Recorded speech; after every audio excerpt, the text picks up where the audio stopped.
Canelo. Jesus, Lord. Come on. You're getting paid all this money to fight against a runner who we all knew was going to run. The Cuban style. You chose him. And now you say you hate fighting runners? Well then, don't fight runners. I don't know what the he was doing, you know.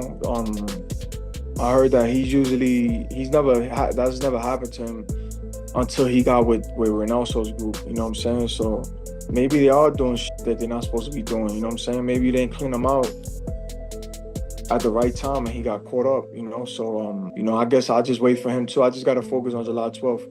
You know, after that, anything can go. It was, it's not interesting to see the fight when one person doesn't want to win at all. But it was hard fight for Canelo because he was always aiming, and even the skull didn't throw punches, and it's hard to catch him.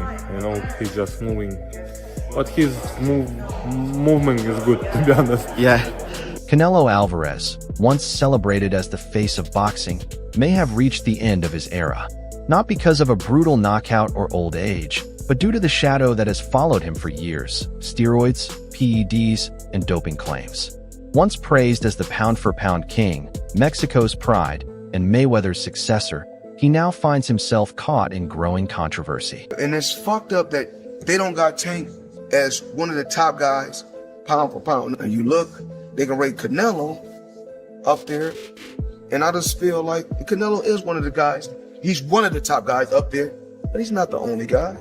Even though Spence went through what he went through, and Crawford, these guys should be rated up there. Every time they went out there, they done what they had to do. There's so many young fighters that's up and coming that we don't talk about. That kid Ennis Booth, don't sleep on him. Don't sleep on him. I tell these fighters, don't. Hell of a fighter. Benavidez should be ranked in the top pound for pound. But what we don't talk about is, you know, Canelo. Steroids. They don't talk about that. So we don't know. We really don't know all the fighters he beat. He could have been not clean in a lot of fights. You think he was clean the night he fought? I'm saying, I don't know. I don't know. That's y'all. From the 2018 clenbuterol scandal to rivals like Terence Crawford, David Benavidez, and Jermall Charlo openly insisting he's not clean, fans are now questioning whether Canelo's career was fueled by more than talent alone. Many believe it's the end for him. Canelo wasn't just a fighter, he was a phenomenon. Turning pro at just 15, the red-headed kid from Guadalajara carried the dreams of an entire nation.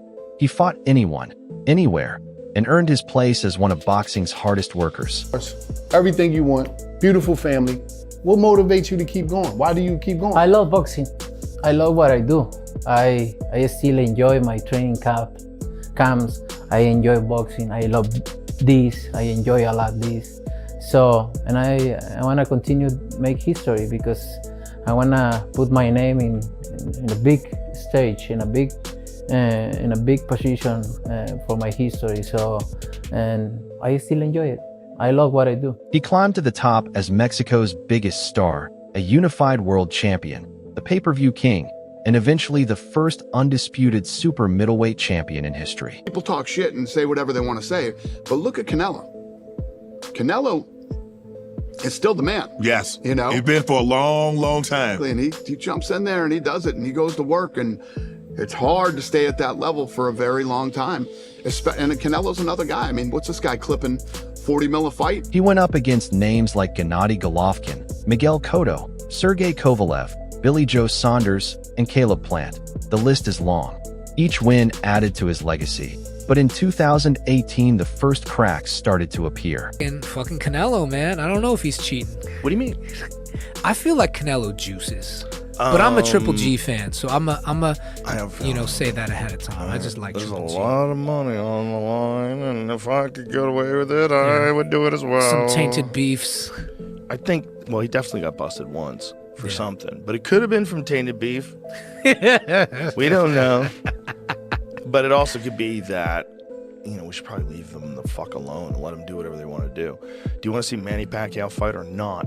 Right? I want to see him juiced up, fighting at 45 years of age, coming in with a full six-pack, lighting people on fire. The world was counting down to the Canelo versus GGG rematch, one of the most anticipated fights of the decade.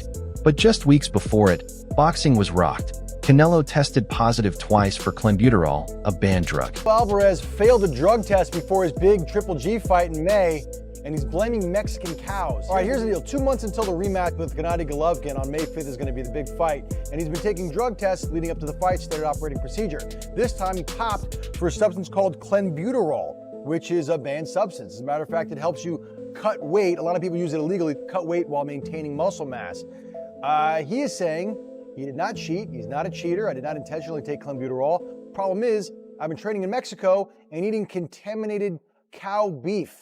That's what he's saying. There's a problem apparently in Mexico where some of the cattle are being injected with clenbuterol, which helps cows. It's illegal in the United States, but some places outside the United States, even some places in the United States, will use clenbuterol to grow bigger cows, to up the protein content in the meat. And he's saying that what he had was contaminated meat because his training center is in Mexico and there's a problem with Mexican meat down there. He even issued a statement saying, quote, his explanation? Contaminated beef from Mexico. And while clenbuterol has been detected in Mexican cattle, many fans weren't convinced. To them, it sounded like an easy excuse for a fighter who consistently looked bigger, stronger, and more dominant than others. Floyd Mayweather Jr. just reignited controversy about Canelo Alvarez's legacy. Not only did he call their 2013 fight easy, Floyd went deeper. He brought up the failed steroid test from 2018, Mayweather said. Canelo's transformation raised red flags and questioned whether all those knockouts were clean. This dude talking about eating bad meat? Are you eating steroid cows? To Mayweather. This isn't trash talk, it's about protecting the sport. He believes Canelo's record is clouded by performance enhancers, especially against smaller fighters. With Crawford stepping up in weight, Floyd's warning hits hard. Be smart. Don't base everything on power. Canelo was handed a 6-month suspension by the Nevada State Athletic Commission. The fight was pushed back, and his spotless image took a major hit. In boxing, once your name is linked to PEDs, the shadow never truly goes away.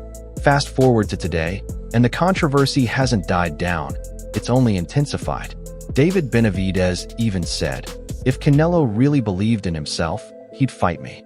But when 5 guys in your camp test positive, if Canelo was 100% confident in himself, I don't know why he wouldn't fight me, especially since, seeing that everybody in his team is on steroids, which including him, so he never got off You think steroids. he's on steroids? Of course. For sure. How does 5? You saw De La Hoya How do five people out of your camp get tested positive for steroids? Right. You know what I mean? No, all those fucking dudes in that camp are dirty. including you, then it's clear what's happening. All of you are dirty. Jermall Charlo pushed things further, accusing Canelo of microdosing, taking clenbuterol in doses too small to be caught. He even claimed, "You really think Canelo hasn't been using clenbuterol for years? Be serious." Jamal, I'm just asking, when you think about Canelo and the PED usage, right? This is probably the 4th or 5th fighter out of that camp that's come up hot for PEDs. Just what are your thoughts around that? And I've been telling y'all about Snack for a long time. Victor Conte them. All right, so hear me out. No bullshit for real. They make the drug at the limit of non-responsible, right? So this right here, this level is you're banned. That's a banned substance. They will make the drug all the way up to the line of the banned substance, but it doesn't show, so it's not responsible. So they've been doing that shit for years, but now that they, tapped into it, it's getting caught. Y'all think Canelo hasn't been taking clenbuterol for a long ass time? Y'all think he ain't back on that shit? Or y'all think it was just in the state? Because I go to Mexico all the time from Houston, from Texas. I'm in Mexico all the time eating steak. I ain't never got popped for no shit like that. When you think about they microdosing it, they're look, no excuse. I'm not trying to put nobody out there. This is not just boxing. This is a lot of athletes all over the world. They make the drug right there to the line of disqualification, but they don't surpass it. So they're not getting caught for it. A lot of these fighters are all kind of shit. And now Terrence Crawford, gearing up for their September showdown, added fuel to the fire by saying he's not clean. What's up, everybody? I want to give a big shout out to Snack for always supporting and helping me out with this previous fight. Snack strong, baby. When opponents call you out before the fight, rivals openly mock you, and fans keep doubting your wins, your career is at risk, no matter how many titles you've earned. There's not much you can do either. The other thing about it is, like, once your body doesn't produce it anymore and you're in your late 30s like that and you've been juicing for a long time. There's like Clomid and stuff that tries to or HCT or HTC. What's is that that's a cell phone? Either way, HCG or something like that. Whatever it is, but it's supposed to boost your testosterone naturally, but never to the levels when you're injecting that Jamba Juice. No, not only that though, you can't take that stuff. It's not in the illegal. UFC. Right, it's illegal. I'm just saying that's true. I guess when he retires, he can do whatever the fuck he wants. Yeah, when he retires or goes to Ryzen. Can you imagine? If the UFC lets him out of the contract, and then all of a sudden he disappears for like 8 months, and we hear just locked in the house with horse meat, just fillet of horse all day. He's eating that Canelo meat, and goes back to deadlifting and hanging out with power lifters. Let's be honest, PEDs completely change boxing. They don't just make a fighter stronger, they help with faster recovery, easier weight cuts, and greater stamina, allowing someone to survive battles others can't. And that's why fans feel betrayed. PEDs aren't just unfair, they're dangerous, because when one fighter has that edge, every punch becomes a weapon. And with Canelo's camp facing accusations, like his close ally Jamie Munguia also testing positive, critics such as David Benavidez argue it's not just Canelo, it's his whole team. The sad truth is that Canelo has already done almost everything a boxer can. He's unified divisions, beaten top opponents, and carried the sport for nearly a decade. But legacy isn't only about titles, it's about how people remember you. And right now he risks being remembered not as a legend, but as a cheat, just like Barry Bonds or Lance Armstrong. Athletes who achieved greatness but remain forever tainted. And that is the shadow hanging over Canelo today. Everyone watch this. How would you have done if you didn't cheat? It'd be very difficult, right? Old school doping, cortisone, and other things here and there. 1, maybe 2%. EPO is a 10%. What do you think we all did? But you didn't get 10% better. You got 100% fraudulent. This isn't about redemption. It's reputation damage control in disguise. You didn't make a tough choice. You made the easiest one. Lie, inject, win, repeat. And while you were stacking trophies and $1 million brand endorsements, you were burying every clean athlete who still believed in hard work. You were a role model to me as well until you became a warning label. You didn't cheat the system. You cheated the fans, you cheated the sports, and you cheated yourself. And now you're trying to justify setting a wrong example for anyone who's actually trying to get ahead in life. And this is exactly why I don't do business with anyone who buys followers and likes on social media. Because if you lie about that, what else are you lying about? What are your thoughts about that? Let's be real. Canelo Alvarez is no longer the champion he used to be. The dominance, the fire, the explosiveness, it's all faded. Just look at his recent fight with William Skull. Fans were expecting the old Canelo to show up, but instead they watched 12 dull rounds where he looked like he was just going through the motions. Skull, a little-known Cuban fighter, had nothing on paper that should have posed a real threat. It was absolutely crap, load of rubbish. The fight really was a waste of time.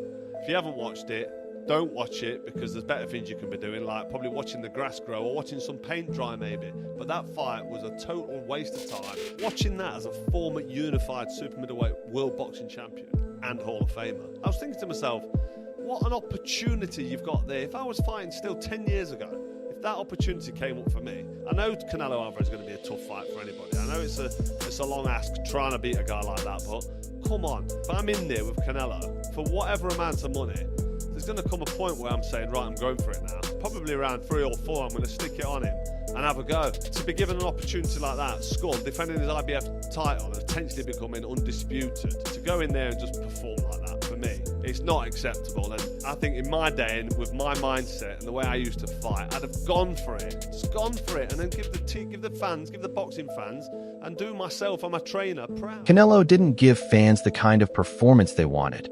He didn't go for the finish or make a statement to the boxing world. Instead, he settled for a slow, methodical, and frankly boring unanimous decision win. And that's the real problem. People don't tune in to watch Canelo play it safe. They expect the big, dangerous fights that define legacies. And for years the fight everyone has been demanding is against David Benavidez, the Mexican monster. Fans have begged for it. The boxing world has pushed for it. Yet every time Canelo has sidestepped, dismissed, or flat-out avoided it, choosing safer opponents like William Skull, while Benavidez keeps knocking out contenders and proving he's the real king at 168. And now it's not just the fans pointing it out. Pundits, former fighters, and even promoters are saying the same thing. Canelo isn't proving his greatness anymore. He's protecting it, because deep down everyone knows Benavidez is the biggest threat, and Canelo doesn't want to risk losing the one thing keeping his aura alive: his status as the face of boxing. Canelo running from Benavidez. What is that? I mean, imagine if I ever ran from anybody. Like, did I run from somebody in my career? No. Did Chavez run from somebody in his career? No. Chavez was 87-0. Imagine that. So to me, that's the all-time greatest fighter. So yes, Canelo is still getting his hand raised. But the wins aren't thrilling, they don't carry real meaning, and they're not the kind of fights fans truly crave. That's why more and more people are saying the same thing. This just isn't the Canelo Alvarez we once knew. Which brings us to his upcoming clash with Terence Crawford. The biggest concern? The weight difference. On paper, it looks like the fight of the year, maybe even the fight of the decade. Two pound-for-pound greats, two legends finally stepping into the same ring. But when you look closer, the size gap is huge, and it's left fans questioning whether the matchup is even fair. Canelo has been fighting comfortably at 168 pounds, carrying natural power and muscle as a super middleweight. Terence Crawford, does he have an opportunity to beat Canelo? I think if anybody has a chance to beat Canelo, I think it's Terence Crawford. His IQ is on another level. He's a great fighter and he's strong. It's just that it's a lot of weight. I wouldn't be surprised if Terence Crawford wins. Wouldn't be surprised if he loses. Terence Crawford, when he went up against the best opposition, like Errol Spence, he showed what level he's on, what type of dog he is. So I don't know. You really have to let these fights play out to see what happens. He might get hurt. That might activate him to come back strong. Could you still make 68? I don't want to make 68. No, I know you don't. Terence wins 68. Yeah, well, if that's, yeah, I can make 160. Crawford, meanwhile, has moved up from lightweight to welterweight and is now jumping 2 full divisions to meet Canelo at 168, a huge leap. You've got a fighter who usually comes in around 147 to 154 pounds taking on someone who's been dominating naturally bigger, stronger opponents at super middleweight. The size difference is impossible to ignore. The real question is whether Crawford's speed, ring IQ, and counterpunching can offset Canelo's raw power and physicality. And even with all the doubts, the hype around this fight is still massive. Expectations for what the next couple of months are going to hold for both guys? This is going to be super interesting for Canelo especially. Everyone's focusing on Terence Crawford because he's a smaller guy. How much weight is he going to put on, et cetera, et cetera. No rehydration clause in this fight. Meaning, you know, like when Floyd Mayweather fought Canelo Alvarez because Canelo's the bigger guy, he put a rehydration clause in because Floyd was the money guy. If Canelo wanted the payday, he had to acquiesce and give Floyd what he wanted. Canelo's the money guy. Terence Crawford can't go in there and say, hey, I want a rehydration clause. Not that he even would, right? So everyone's looking at Crawford, how big is he going to be? But I'm looking at Canelo. What Canelo comes into this fight? The older Canelo, meaning the younger Canelo, the older guy, you know, the old, long time ago Canelo, who was a really well-rounded counterpuncher, who could do everything? Or this more recent Canelo, who just hunts guys down and has become more one-dimensional? The boxing world is split. Some say Canelo's size and power will overwhelm Crawford, while others believe Crawford's timing, skill, and ring IQ are sharp enough to cancel out everything Canelo has to offer. The last fighters that you fought, they ain't on my level. And I fought everybody. The last fighters you fought since 2002. Mention me one. You mention me one elite fighter. Just one. You. Oh, me. Look, it's gonna be me. I don't care about anybody else. And you will see that. You. So when I beat you, is you gonna be a nobody? When I stump a mud hole in your ass, is you gonna be a nobody? Same everybody else been saying since I moved to 147, I ain't fought nobody. Every last one of them stump a mud hole in their ass and he gonna be next. Watch. And that's what makes this fight so huge. Doubts aside, weight differences aside, the world will still be watching. Because when greatness meets greatness, it always sells. What is it you want That's life. So is this the end? On paper, Canelo is still the face of boxing. He's earning millions, selling out pay-per-views, and packing stadiums. But in the eyes of the public, the verdict feels set. Every win will come with suspicion. Every loss will be called an exposure. His rivals don't respect him anymore. They accuse him. And in boxing, once your reputation is gone, your career is as good as gone. Canelo Alvarez will keep stepping into the ring and cashing big checks. But the aura, the myth, the sense of invincibility, that may already be gone. So what do you think? Is Canelo still one of the all-time greats? Or has the PED cloud already destroyed his legacy? Will the fight with Terence Crawford prove the critics wrong? Or will it be the final nail in the coffin? Share your thoughts in the comments. And don't forget to like this video and subscribe to Fight Field for more.